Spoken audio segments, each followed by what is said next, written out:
Hello everyone, welcome to my YouTube channel RQ Mathematics। I hope आप सब लोग बहुत अच्छे होंगे।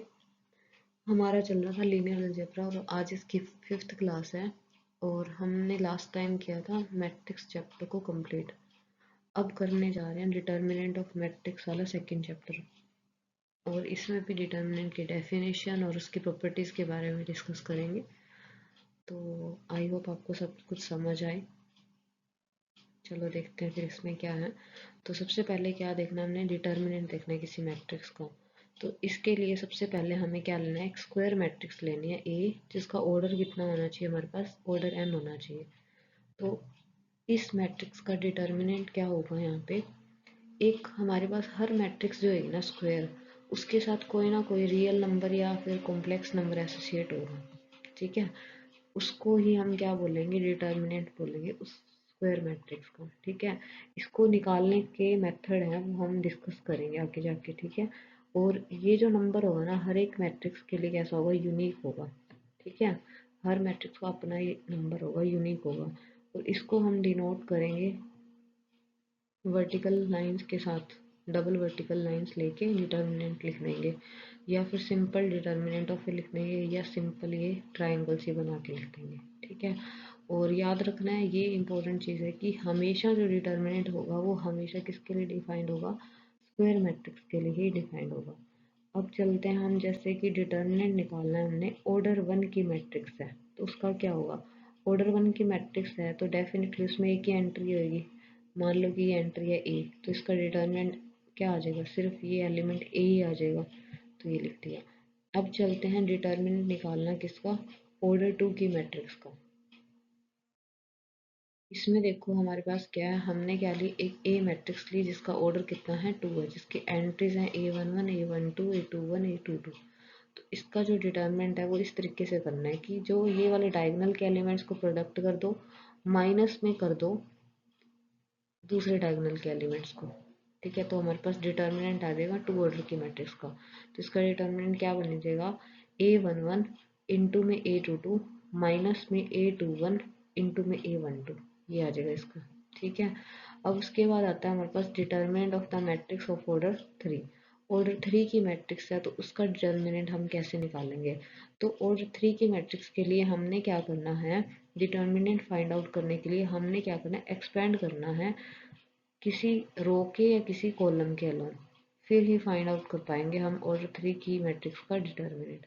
तो इसको देखते हैं कैसे करना है। जैसे कि ए मैट्रिक्स है हमारे पास ये वाली, जिसके एंट्रीज ये हैं A11 A12 A13 A21 22 23 31 32 and 33, और 3 की स्क्वायर मैट्रिक्स है। तो इसका जो डिटर्मिनेंट है हम इसको निकालते हैं, फर्स्ट रो है जो ये वाली, इसके अलोंग एक्सपेंड करके। ठीक है, और हम डिटर्मिनेंट जो है किसी भी रो या किसी भी कॉलम के अलोंग एक्सपेंड करके फाइंड आउट कर सकते हैं। हम एक बार किसके अलोंग करते हैं, फर्स्ट रो के अलोंग एक्सपेंड करके डिटर्मिनेंट फाइंड आउट करते हैं 3 ऑर्डर की मैट्रिक्स का। इसमें देखो हमने क्या किया, जो फर्स्ट रो थी उसमें क्या क्या थी एंट्रीज हमारे पास, यहाँ पे ये वाली थी ना। जैसे कि एक बार मैं राइट डाउन कर दूं, यहाँ पे हमारे पास क्या थी, जैसे ये मैट्रिक्स है, यहाँ पे A11 था, यहाँ पे A12, इधर था A13।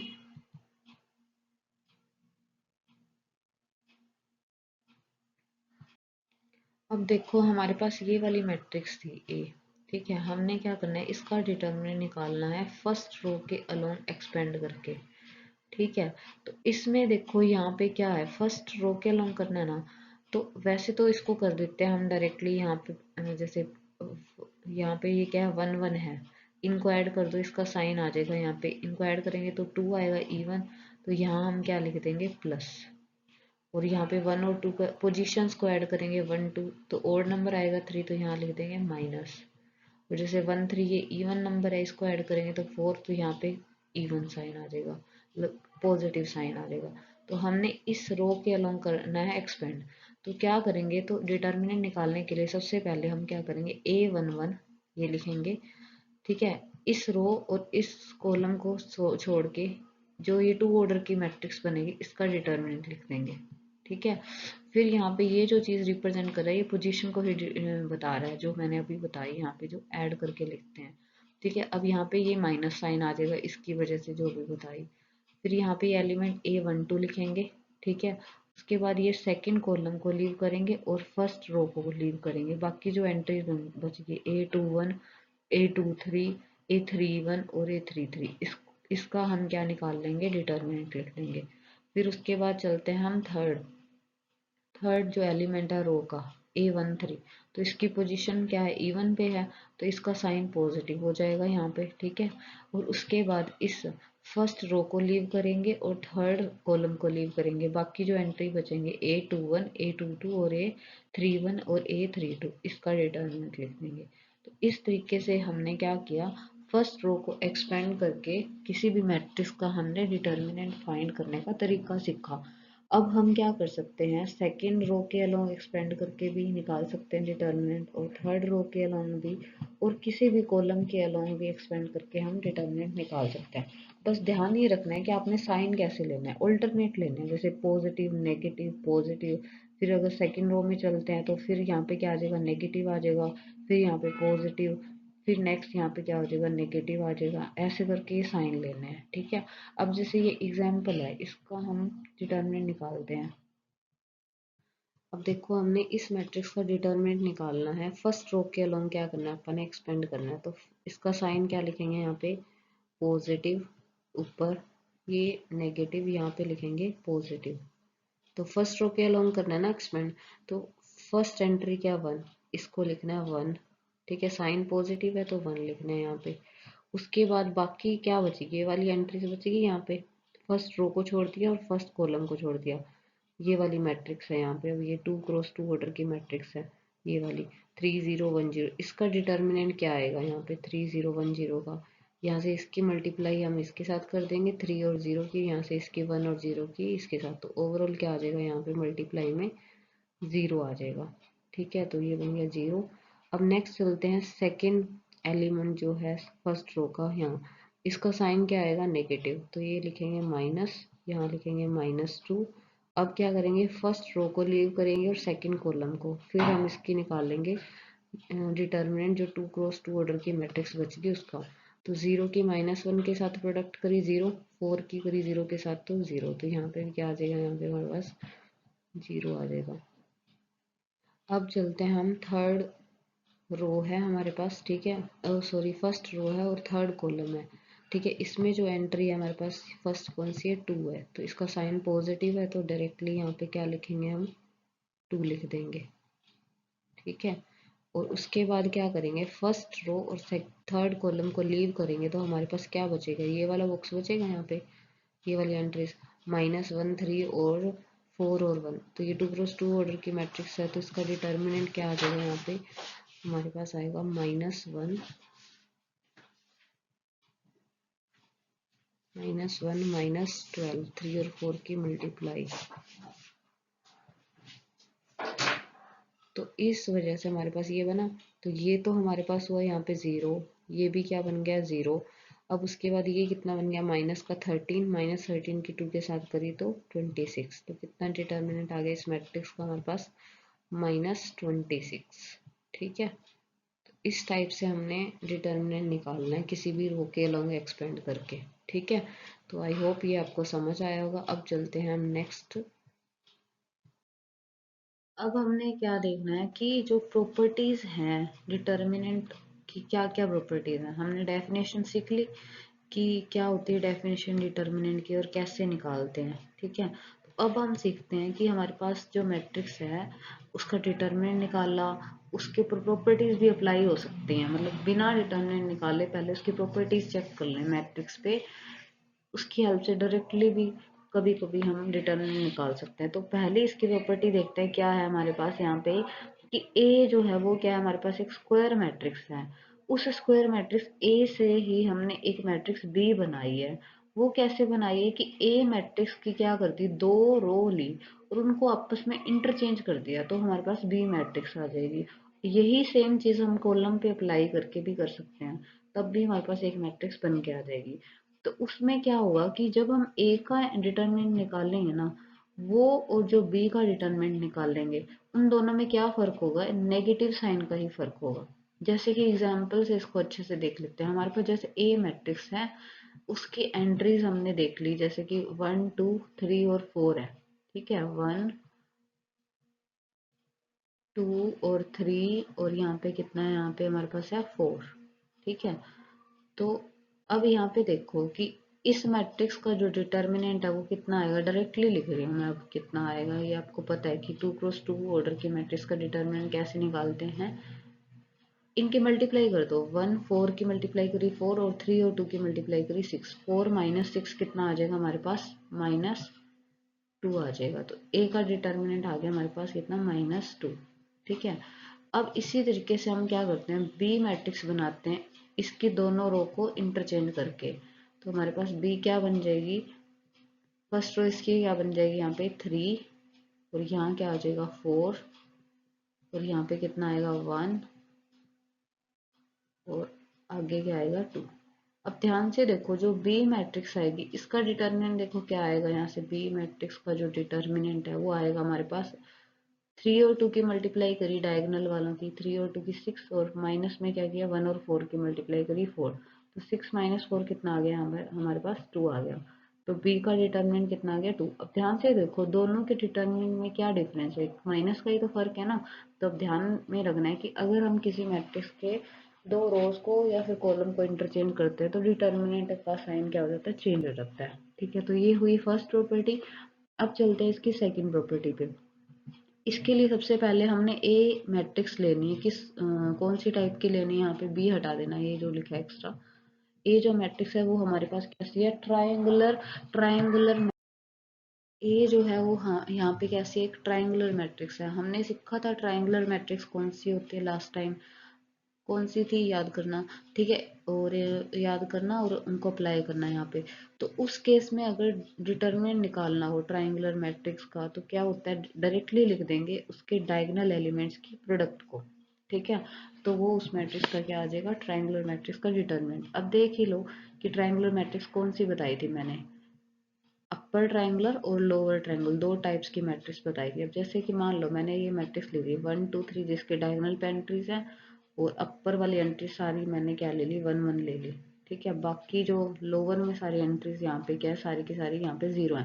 तो अगर इस मैट्रिक्स का क्या बोल दे, डिटर्मिनेंट बोल दे, तो डायरेक्टली आपने क्या कर देना है, जो डायगोनल पे एलिमेंट रखे हुए हैं ना 1 2 3, इनकी प्रोडक्ट कर देना है।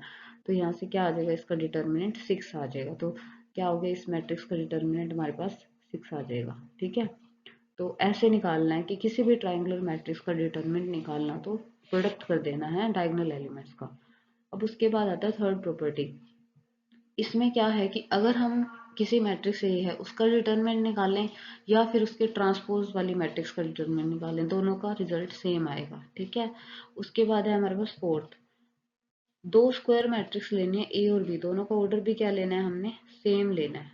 ठीक है, इसमें क्या होगा कि हमारे पास उन दोनों की प्रोडक्ट करके एक मैट्रिक्स बनाएं, उसका डिटरमिनेंट निकाल लो, या फिर हमने अलग अलग ए और बी दोनों मैट्रिक्स का डिटरमिनेंट निकाल के उन दोनों की क्या कर दो, प्रोडक्ट कर दो, तो रिजल्ट क्या आएगा, सेम आएगा। ठीक है, उसके बाद चलता है फिफ्थ प्रॉपर्टी में। फिफ्थ प्रॉपर्टी में कह रहे हैं कि अगर हमारे पास कोई मैट्रिक्स है, उसकी अगर कोई भी दो रो या कितने भी रोज हैं, अगर वो आइडेंटिकल हैं, तो उस मैट्रिक्स का डिटर्मिनेंट क्या बन जाएगा, 0। या कॉलम क्या है, दो आइडेंटिकल हैं या ज्यादा से ज्यादा कॉलम जितने भी हैं वो आइडेंटिकल है, तो उस केस में भी डिटर्मिनेंट क्या आ जाएगा, 0 आ जाएगा। जैसे कि मैंने ये एग्जांपल ले लिया, जैसे मेरे पास ये यहाँ पे है, मेरे पास 1, यहाँ पे भी 1, और यहाँ पे भी 1। ठीक है, और यहाँ ले लिया मैंने 4 2 और 3, और यहाँ पे भी कितना है हमारे पास 1 है। थर्ड रो भी कितनी है, 1 1 आ गई है। तो ध्यान से देखो, इस मैट्रिक्स की दो रोज हैं, फर्स्ट रो और थर्ड रो, दोनों की दोनों क्या है, आइडेंटिकल हैं। तो इस प्रॉपर्टी के अकॉर्डिंग हम डायरेक्टली बोल देंगे इसका डिटर्मिनेंट क्या आएगा, 0 आ जाएगा। तो वो फॉर्मूला नहीं निकालना पड़ेगा हमें एक्सपेंशन वाला। ठीक है, अब इसकी है सिक्स्थ प्रॉपर्टी। इसमें क्या दिया कि हमारे पास जो आइडेंटिटी मैट्रिक्स होएगी ना, किसी भी ऑर्डर की है, होती तो हमेशा स्क्वायर है, किसी भी ऑर्डर की है, तो उसका डिटरमिनेंट हमेशा कितना आएगा, 1 आएगा। क्यों आएगा 1? बिकॉज उसके डायगोनल पे जो एलिमेंट रखे होते हैं ना, वो सारे के सारे 1 1 होते हैं। और सेकंड प्रॉपर्टी अप्लाई करके हम उस पे मतलब उसके डायगोनल एलिमेंट्स की प्रोडक्ट करके क्या निकाल लेंगे, इसका डिटर्मिनेंट 1 निकाल लेंगे।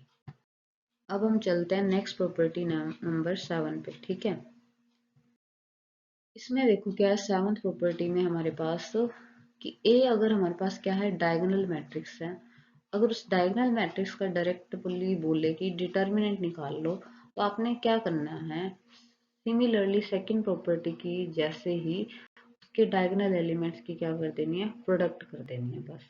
ठीक है, अब जैसे कि एग्जांपल है मेरे पास, मान लो कि ए मैट्रिक्स है मेरे पास ये वाली। ठीक है, डायगोनल मैट्रिक्स है, ध्यान से डायगोनल मैट्रिक्स है तो ऑलवेज हमेशा कैसी होती है, स्क्वायर होती है। ठीक है, यहाँ पे 1 है, यहाँ पे भी 1 ले लिया, और यहाँ पे मैंने क्या ले लिया, नीचे 2 ले लिया। बाकी सारी एंट्रीज उसकी क्या है, 0, ऊपर वाली भी और नीचे वाली भी सारी की सारी 0 है। तो इसका अगर डिटर्मिनेंट बोले तो डायरेक्टली 1 और 2 की मल्टीप्लाई करके क्या आ जाएगा, डायरेक्टली इसका डिटर्मिनेंट 2 आ जाएगा। ठीक है, तो ऐसे फाइंड आउट करना है इसका, तो ये आसान था। तो उसके बाद चलते हैं नेक्स्ट 8th नंबर प्रॉपर्टी। इसमें क्या बोल रहा है कि अगर हमारे पास कोई मैट्रिक्स है, उसकी कोई रो 0 है या फिर कोई कॉलम 0 है, तो उसका डायरेक्टली क्या होगा, डिटर्मिनेंट भी क्या आएगा, 0 आएगा। ठीक है, फिर आता है हमारे पास 9th प्रॉपर्टी पे। अगर हमारे पास क्या है कि हमने किसी मैट्रिक्स का डिटर्मिनेंट निकालना है। ठीक है, अगर हम उसकी एक रो को उठाते हैं, उसको किसी नंबर से मल्टीप्लाई कर दिया, सपोज उसको कर दिया मल्टीप्लाई हमने किसी के नंबर से कर दिया, और फिर उसके बाद उस मल्टीप्लाई करने के बाद जो मैट्रिक्स बनी उसका डिटर्मिनेंट निकाल लें, या फिर क्या करें कि हम जो मैट्रिक्स है, पहले जो मैट्रिक्स है विदाउट मल्टीप्लिकेशन के, ठीक है, उस मैट्रिक्स का डिटर्मिनेंट निकाल के उसको के से मल्टीप्लाई कर दें डिटर्मिनेंट को, तो सेम रिजल्ट आएगा। अब जैसे इसको एग्जांपल से देखते हैं, ज्यादा समझ आएगा। जैसे कि अगर मेरे पास ए मैट्रिक्स है, मान लो कि ये है इस टाइप की, यहाँ पे है ए मैट्रिक्स में एंट्रीज हैं जैसे 1, यहाँ पे 2, यहाँ पे भी 1, ठीक है, और यहाँ पे भी 1। अब पहले देखो, हमने इसका डिटर्मिनेंट लिख लेते हैं, कितना आएगा, डिटर्मिनेंट ऑफ ए कितना आएगा,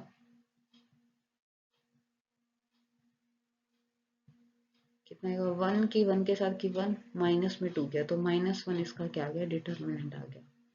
ठीक है, अब उसके बाद मैंने सोचा कि इस मैट्रिक्स के डिटर्मिनेंट को मैंने किससे कर दिया, जो डिटर्मिनेंट फॉर्म में लिखते हैं ना मैट्रिक्स की वर्टिकल लाइंस में, इसकी रो को 2 से मल्टीप्लाई कर दिया, तो फर्स्ट रो क्या बन जाएगी, 2, यहाँ पे आ जाएगा 4, यहाँ पे आएगा 1, और यहाँ आ जाएगा 1। अब इसका डिटर्मिनेंट क्या आएगा, 2a का, जैसे लिखा मैंने, सिर्फ ए ही लिखो इसको, 2 भी। अब जैसे इसका डिटर्मिनेंट कितना आएगा, यहाँ पे 2 माइनस 4 कितना आएगा, -2। जो रो मैट्रिक्स बने यहाँ पे डिटर्मिनेंट वाली, इसका डिटर्मिनेंट -2 है। ठीक है, तो रो को मल्टीप्लाई किया किसी स्केलर 2 से, तो हमारे पास डिटर्मिनेंट आया -2। तो ये सेम रिजल्ट देगा अगर हम इसका डिटर्मिनेंट पहले निकाल चुके हैं ए का, उसको डायरेक्टली 2 से मल्टीप्लाई कर देते, तो भी क्या आता है, इसका रिजल्ट कितना आता है, -2 आता है। ठीक है, तो ये कहना चाह रहे हैं इसमें। आई होप आपको ये समझ आई होगी। उसके बाद 10th है हमारे पास क्या, ए अगर हमारे पास स्क्वायर मैट्रिक्स है, किस ऑर्डर की है, एन ऑर्डर की मैट्रिक्स है, अगर हम इस ए मैट्रिक्स को किसी स्केलर के से मल्टीप्लाई कर देते हैं और उसका डिटर्मिनेंट निकालते हैं, वो किसके इक्वल आएगा, अगर हम इस के को बाहर ले लें, कॉमन ले लें, बाहर लिया, तो उसका ऑर्डर भी ऊपर मल्टीप्लाई होके आता है, के की पावर में उसका ऑर्डर आता है, फिर उसको मल्टीप्लाई कर देते होते हैं डिटर्मिनेंट ऑफ ए के साथ। और ये इंपॉर्टेंट है बहुत, ये प्रॉपर्टी। ठीक है, उसके बाद नेक्स्ट है 11th प्रॉपर्टी, कि हमारे पास कोई ओड ऑर्डर की स्क्यू सिमेट्रिक मैट्रिक्स होगी ना, उसका डिटर्मिनेंट हमेशा क्या आएगा, 0 आएगा। ध्यान में रखनी है प्रॉपर्टी की, ओड ऑर्डर की स्क्यू सिमेट्रिक मैट्रिक्स का जो डिटर्मिनेंट आएगा वो ऑलवेज क्या होगा, 0 होगा। उसके बाद नेक्स्ट है कि कोई ऑर्थोगोनल मैट्रिक्स है, तो उसका डिटर्मिनेंट हमेशा कितना आता है, +-1 आता है। ठीक है, तो ये +-1 क्यों आता है, देखो हमारे पास ऑर्थोगोनल मैट्रिक्स के लिए कंडीशन क्या सेटिस्फाई होती है, ये वाली ना, ए इंटू में ए ट्रांसपोज इक्वल टू मतलब क्या आता है, आइडेंटिटी आता है। ठीक है, इसके दोनों तरफ क्या करो, इस इक्वेशन के दोनों तरफ डिटर्मिनेंट अप्लाई कर दो। इसका थोड़ा सा प्रूफ बता रही हूँ। अगर मैं यहाँ पे डिटर्मिनेंट अप्लाई कर देती हूँ दोनों तरफ,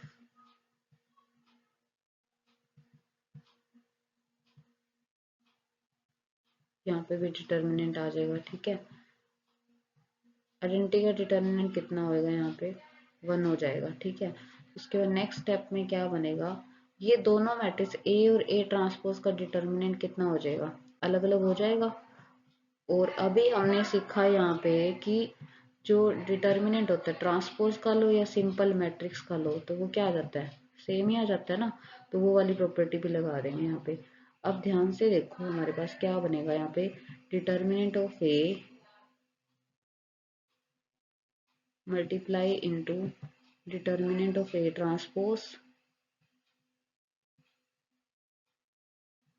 इक्वल टू आइडेंटिटी का डिटर्मिनेंट कितना आएगा 1, वो हमने भी अभी सीखा प्रॉपर्टी में।